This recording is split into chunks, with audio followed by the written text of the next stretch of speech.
morning students, welcome to my channel The Puric Mind. আমি তোমাদের mentor general lecture. আজকে আমরা কেমিস্ট্রি, বিশেষ করে অর্গানিক কেমিস্ট্রির খুব গুরুত্বপূর্ণ reaction mechanism nucleophilic substitution reaction করতে যাচ্ছি। চলো nucleophilic substitution reaction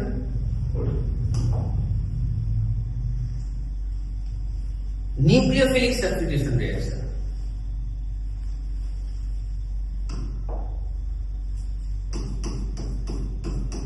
Nucleophilic substitution reaction.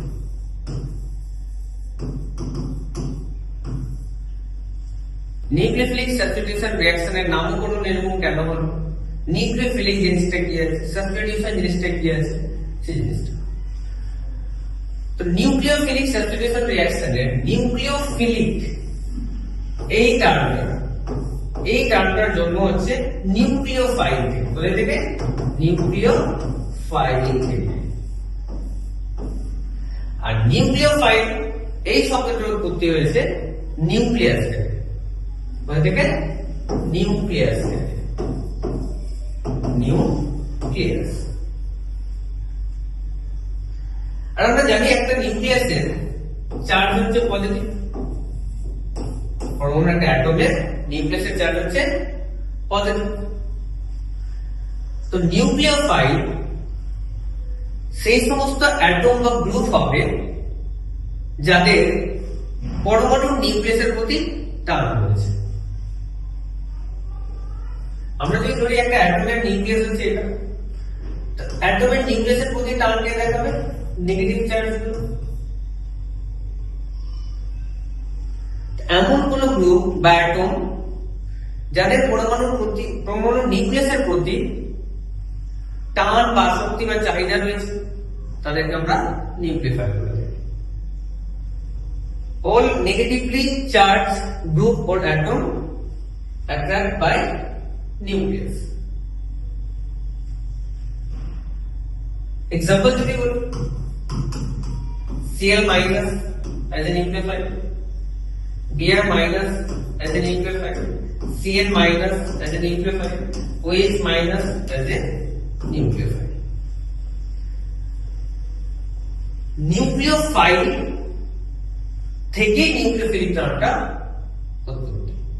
Next এবার আমরা চলে আসছি সাবস্টিটিউশন। সাবস্টিটিউশন মানে হচ্ছে সিস্টেমের মধ্যে বাইরে থেকে একটা নিউক্লিওফাইল ঢুকবে আর সিস্টেম থেকে বাইরে একটা নিউক্লিওফাইল বেরিয়ে যাবে। সিস্টেম বাইরে থেকে একটা নিউক্লিওফাইল এসে ঢুকছে আর ভিতর থেকে একটা নিউক্লিওফাইল বাইরে বেরিয়ে যাচ্ছে। এই ঘটনাকে আমরা কি বলি? নিউক্লিওফিলিক সাবস্টিটিউশন বলে থাকি। যেহেতু এই কেমিক্যাল রিঅ্যাকশন যেটা আমরা করতে যাচ্ছি নিউক্লিওফিলিক সাবস্টিটিউশন রিঅ্যাকশন, নিউক্লিওফাইলের সাবস্টিটিউশন হয়।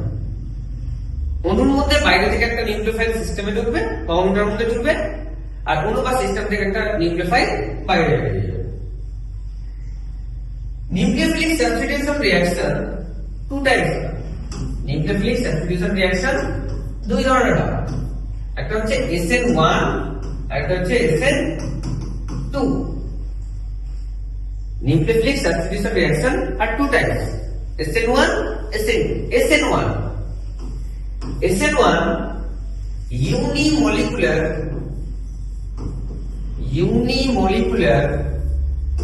nucleophilic substitution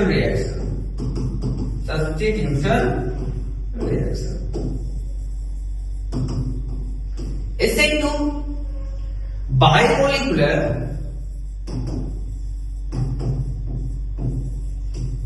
nucleophilic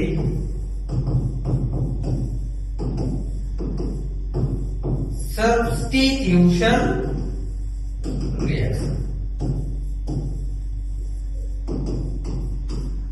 তাহলে নিউক্লিওফিলিক সাবস্টিটিউশন রিঅ্যাকশন দুই ধরনের, SN1 আর একটা SN2। SN1 reaction স্টেবিলিটির সাথে সমানুপাতিক হয়, স্টেবিলিটির সাথে সমানুপাতিক হয়।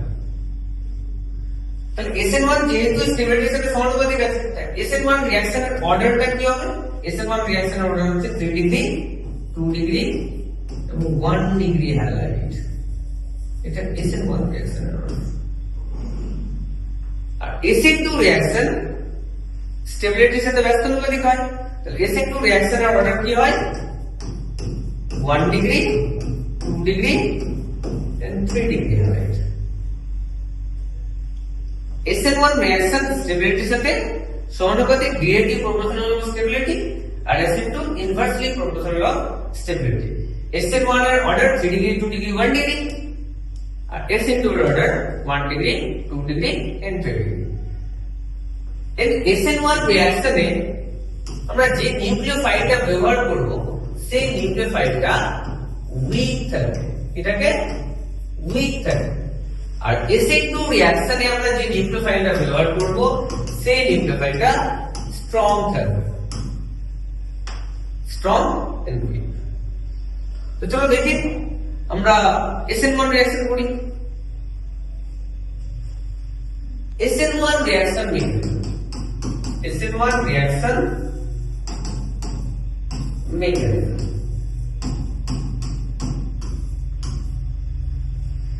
আমরা একটু আগেই দেখলাম যে SN1 রিঅ্যাকশন স্টেবিলিটির সাথে সমানুপাতিক আছে। SN1 রিঅ্যাকশনের তাই অর্ডার হচ্ছে 3 ডিগ্রি হ্যালাইড, 2 ডিগ্রি হ্যালাইড এবং 1 ডিগ্রি হ্যালাইড। আর SN1 রিঅ্যাকশনের যে নিউক্লিওফাইলটা আমরা ব্যবহার করি, ব্যবহৃত নিউক্লিওফাইলটা দুর্বল থাকে, উইক থাকে। তোমরা একটা 3 ডিগ্রি হ্যালাইড নিই, CH3 CH3 CH3 Cl, এর সাথে রিঅ্যাকশন হচ্ছে aqueous KOH and heat।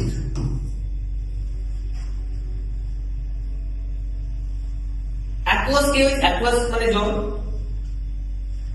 এখানে নিউক্লিওফাইল কোনটা? এটা যদি ভাঙে তো K+ এবং OH-, এটা হচ্ছে নিউক্লিওফাইল। বাট এই নিউক্লিওফাইলটা হচ্ছে তোমার উইক। আর এটা পার্সিয়ালি পজিটিভ চার্জ, এটা পার্সিয়ালি নেগেটিভ চার্জ। এখানে যে নিউক্লিওফাইলটা আছে এই নিউক্লিওফাইলটা হচ্ছে তোমার স্ট্রং। নিউক্লিওফাইল সাবস্টিটিউশন, বাইরে থেকে একটা নিউক্লিওফাইল সিস্টেমে ঢুকবে আর সিস্টেম থেকে একটা নিউক্লিওফাইল বাইরে বেরোবে। এই নিউক্লিওফাইল এই মলিকিউলটাকে, অ্যাটমটাকে আক্রমণ করার জন্য, কার্বন অ্যাটমটাকে যদি ফ্রন্ট সাইড আক্রমণ করে, ফ্রন্ট সাইড আক্রমণ কিন্তু পসিবল হবে না। কেন হবে না? কারণ একটা উইক নিউক্লিওফাইল আর একটা স্ট্রং নিউক্লিওফাইল, একটা উইক নিউক্লিওফাইল কখনো একটা স্ট্রং নিউক্লিওফাইলকে রিপ্লেস করতে পারবে না। তো ফ্রন্ট সাইড অ্যাটাক পসিবল হবে। নেক্সট, এই নিউক্লিওফাইলের আরেকটা আক্রমণ পসিবল হচ্ছে ব্যাক সাইড আক্রমণ। ব্যাক সাইড, এই নিউক্লিওফাইলটা যখন ব্যাক সাইড আক্রমণ করতে যাবে তখন আগে থেকে দেখো 3-3টা মিথাইল গ্রুপ কিন্তু অলরেডি এখানে আছে, মানে এখানে কি স্টেরিক এনটেন্স প্রচুর বেশি আছে। তাহলে এই নিউক্লিওফাইলকে এই কার্বনে অ্যাটাক করার জন্য যে মিথাইল গ্রুপগুলো আছে, মিথাইল গ্রুপগুলো কার্বনকে অ্যাটাক করতে দিবে না, স্টেরিক এনটেন্স বেশি আছে বলে ব্যাক সাইড আক্রমণও হবে না। তাহলে এই নিউক্লিওফাইল এই মলিকিউলকে আক্রমণ করার জন্য আর কোন অপশনটা আছে? নেক্সট অপশন যেটা হচ্ছে এখানে হেল্প নিতে হবে। অ্যাকুয়াস মানে জল, আর হিট, জলটাকে আমরা জানি, জলটাকে আমরা এইভাবে লিখতে পারি, ডেল প্লাস এটা ডেল মাইনাস। ওয়াটার মলিকিউল নিচে ডেল প্লাস প্রান্ত দিয়ে Cl মাইনাস আয়নটাকে টানবে, যার ফলে এই বন্ধন কিছুটা হলেও উইক হবে এবং হিট গিয়ে এই বন্ডটাকে ফাইনালি ব্রেক করবে। ব্রেক করলে কি পাওয়া যাবে? পাওয়া যাবে কার্বোক্যাটায়ন এবং লিভিং গ্রুপ। কার্বনের উপরে ক্যাটায়ন মানে কার্বোক্যাটায়ন, লিভ এখান থেকে দেখো মলিকিউলটা Cl মাইনাস, এই মলিকিউল থেকে এই অণু থেকে কি হয়েছে? লিভ হয়েছে, বেরিয়ে গেছে। তাই আমরা এটাকে কি বলি, কার্বোক্যাটায়ন। আর এটাকে কি বলবো, লিভিং গ্রুপ।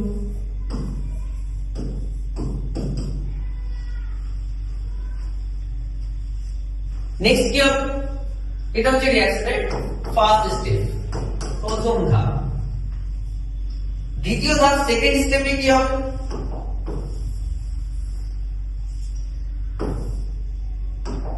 সেকেন্ড স্টেপে যে কার্বোক্যাটায়নটা তৈরি হয়েছে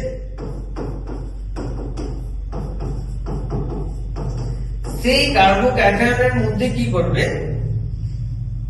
এই যে নিউক্লিওফাইলটা আছে এই নিউক্লিওফাইলটা কি আক্রমণ করবে, ফ্রন্ট সাইডে করতে পারে আবার ব্যাক সাইডে করতে পারে। ফ্রন্ট সাইড ব্যাক সাইড যে আক্রমণ করুক না কেন এখানে প্রোডাক্ট সেমই তৈরি হবে, কারণ এই কার্বনটা কাইরাল কার্বন নয়। যদি কাইরাল কার্বন থাকতো তাহলে এখানে প্রোডাক্ট আলাদা আলাদা তৈরি হতো। তখন পরবর্তী নেক্সট ক্লাসে আমরা দেখবো যে কাইরাল কার্বন থাকলে তখন SN1 রিঅ্যাকশন প্রোডাক্ট গুলো কি তৈরি হয়। এখানে কাইরাল কার্বন নাই, মানে এটা কাইরাল কার্বন আছে, প্রোডাক্ট ফ্রন্ট সাইড হোক বা ব্যাক সাইড হোক প্রোডাক্ট কিন্তু সেমই তৈরি হবে। কেন, দুই দিকেই কি আছে, ফ্রন্ট সাইড আক্রমণ করলে স্টেরিক হিন্ডেন্স যা হবে, ব্যাক সাইড আক্রমণ করলে স্টেরিক হিন্ডেন্স সেমই হবে। যদি আক্রমণ করে নিউক্লিওফাইলটা প্রোডাক্ট কি তৈরি হবে, তাহলে CH3 CH3 CH3 OH plus এখানকার বেশ ছিল K প্লাস আর এখানকার Cl মাইনাস HCl। এটা হচ্ছে রিঅ্যাকশনের final product. SN1 reaction two step reaction. First step carbocation form করে আর সেকেন্ড স্টেপে প্রোডাক্ট দিয়ে কনভার্ট হয়। এই দুটো স্টেপের মধ্যে ফাইনালি যে রিঅ্যাকশনটাকে আমরা দেখাই এরকম হয়, আমাদের কাছে তিনটি হ্যালাইড ছিল, CH3 CH3 CH3 Cl plus aqueous KOH এবং H। আমরা দেখলাম যে OH মাইনাসটা ফ্রন্ট সাইড আক্রমণ করতে পারলো না, ব্যাক সাইড হলো না, অ্যাকুয়াস মানে ওয়াটার এন্ড হিট মিলে এই বন্ডটাকে ব্রেক করছে, তৈরি করছে কার্বোক্যাটায়ন।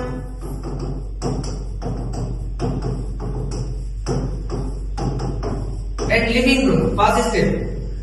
সেকেন্ড স্টেপে যে কার্বোক্যাটায়নটা ফর্ম করলো সেই কার্বোক্যাটায়নের মধ্যে নিউক্লিওফাইল দিয়ে আক্রমণ করছে। এবার নিউক্লিওফাইল ফ্রন্ট সাইড আক্রমণ করতে পারে, ব্যাক সাইড আক্রমণ করতে পারে, স্টেরিক হিন্ডেন্স যেহেতু সেম আছে SN1 রিঅ্যাকশনে nucleophile front side back side উভয় আক্রমণ করে, যেহেতু উভয় দিকে স্টেরিক হিন্ডেন্সের ভ্যালু সেম থাকবে। এখান থেকে কি তৈরি হলো, CH3 CH3 CH3 Cl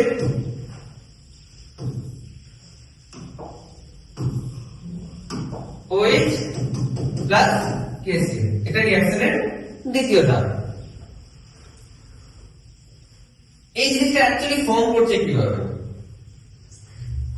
আমরা ধরে নিচ্ছি যে হাতটা দেখো তোমরা, এগুলো ধরে নাও যে মিথাইল গ্রুপ আছে, এটা ক্লোরিন মলিকিউলটা ছিল এটা, এই মলিকিউলটা এটা, এই বন্ধনটা হচ্ছে এই হাতটা। যখন এই জায়গাটা থেকে কেটে যাবে, এটা কেটে দেবে, এটা ভেঙে যাবে বন্ধনটা, তো মলিকিউলটা এরকম চলে আসবে, মানে কার্বোক্যাটায়ন ফর্ম করবে। আর আমরা জানি কি carbocation belongs always planer form, carbocation সবসময় প্লেনার ফর্মে থাকে, ছিল এরকম হয়ে গেল এরকম। নেক্সট আবার যদি নিউক্লিওফাইল এদিক থেকে আক্রমণ করে তো মিথাইল গ্রুপগুলো এদিকে ঘুরবে, আর যদি এদিক থেকে আক্রমণ করে নিউক্লিওফাইল তো মিথাইল গ্রুপগুলো উল্টো সাইডে ঘুরে যাবে। যেহেতু স্টেরিক হিন্ডেন্স দুটোই সেম আছে বলে এক্ষেত্রে প্রোডাক্ট কিন্তু সেমই তৈরি হবে। এই টু স্টেপ রিঅ্যাকশনের মধ্যে প্রথম স্টেপটা কি হয়, স্লো হয়, আর দ্বিতীয় স্টেপটা ফাস্ট হয়। আর আমরা জানি একটা রিঅ্যাকশনের সবথেকে স্লো স্টেপ যেটা হয় সেই স্টেপটাকে বলা হয় RDS। কি বলা হয়, RDS। RDS rate determining step, rate determining step, অর্থাৎ বিক্রিয়ার হার নির্ণায়ক ধাপ। যে স্টেপ থেকে আমরা বিক্রিয়ার হার নির্ণয় করি সেই স্টেপটাকে বলা হয় RDS। আর সেই স্টেপটাই আরডিএস হবে, যে স্টেপটা সবথেকে স্লো হবে।